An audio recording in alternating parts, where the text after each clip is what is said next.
This section examines piston rings. Piston rings keep a tight seal within the cylinder to stop the heat and pressure in there from escaping.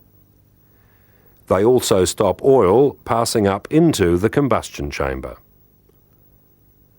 New rings and cylinders have minor irregularities, and when these wear off, the rings will make a better fit. To help this along, the rings can be given a porous coating.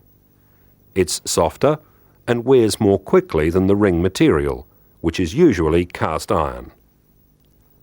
To prevent wear, the face of the piston ring can be coated with a harder material like chromium that operates well against cast iron without scuffing.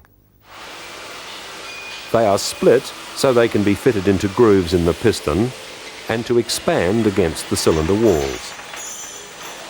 When they're removed, their diameter's larger than the pistons, so when they're installed, they're compressed and the gap is almost closed.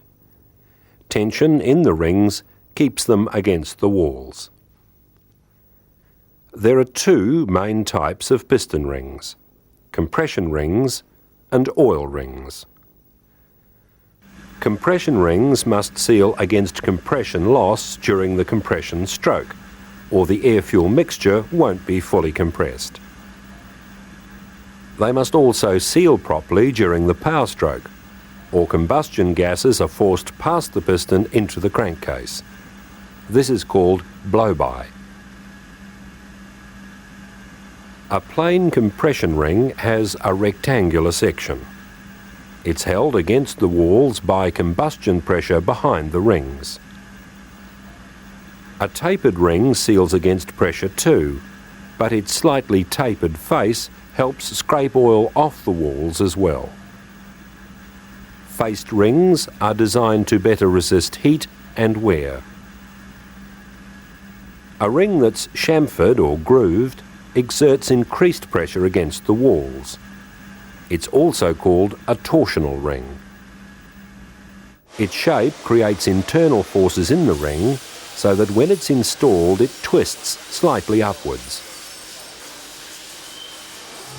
During intake, the ring scrapes surplus oil off the walls. During compression, they tend to slide over the oil and not carry it into the combustion chamber. In the power stroke, combustion pressure forces down on the top of the ring and also against its back. This straightens it so that it has full face contact with the cylinder walls for effective sealing. Oil control rings prevent excessive oil working up into the combustion chambers.